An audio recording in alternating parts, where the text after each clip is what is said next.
20-year-old university student Peter Bates was selected for training in a specialised role as a Japanese-speaking intelligence officer. He was dispatched to Burma as part of 15 Corps in 1944, joining a mobile section of the Combined Service Detailed Interrogation Centre in Arakan. His role was to interrogate captured Japanese soldiers. Well, I was there to interrogate any prisoners who might be caught and to translate any documents that might be discovered.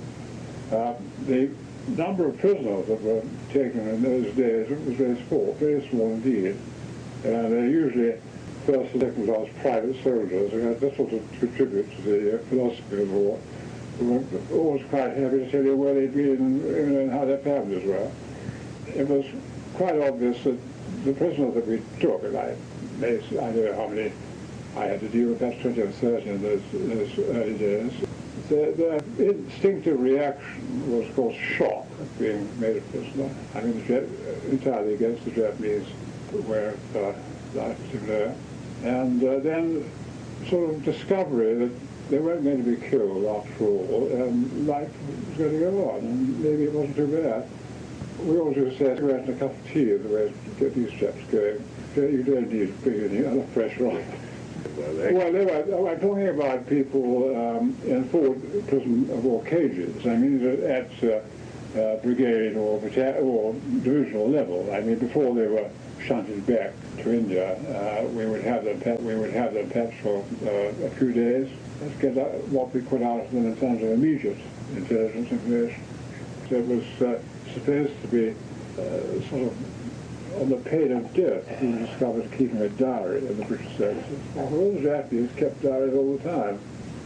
So there were always diaries to go through, and they were always quite informative in terms of the routes they had taken to get where they were, and their companions, and often some information about the equipment they had and the rations they did or didn't have.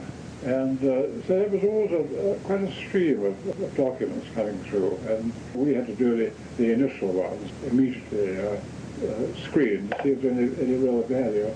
That was just, I think, about a couple of months with the Africans, and then was allocated to the Commander Brigade, which was at that time charged with landings down the coast of the Arakan. People that they were in conflict with were extremely tough lots. Actually, I think it was Sakurai and Matai. They were very well disciplined, and the only prisoners that we actually got were usually people who were wounded and therefore were left or couldn't get away in those particular landings.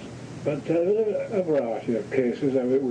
We caught a Japanese doctor who had been educated in the West and helped us try and induce other Japanese hiding in the mangroves to come out and surrender. We said to come out around on a launch with a large loudspeaker and try to get him to help us in what he regarded as being a sort of humane activity.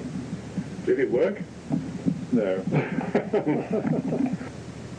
We had a bag of tricks for use in our activities. One was secret microphones, which we put in the tent poles of tents within which prisoners were herded.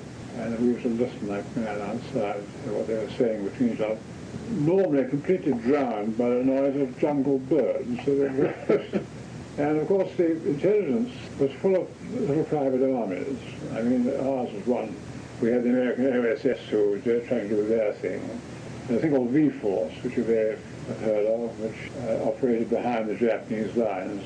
Various intelligence outfits who did all their different things, and knitting them all together, of course, was the task of the G1I. I suppose having come through the process of having been taught Japanese by Japanese, and having had a fairly peaceful relationship, you might say, with them. I hadn't been involved in hurling hand grenades across the tennis court, or having people actually shot to pieces alongside me. I think one develops a slightly different reaction in that sense. So my feelings towards them were I'm sorry glad that they lost the war, put it that way. But I recognize them as being an interesting and complex people well, undoubtedly they're going to be a force in the world again. You could say that the human race can't be wiped out all that easily. Please help to rescue and preserve more memories of the Second World War. Visit www.war-experience.org.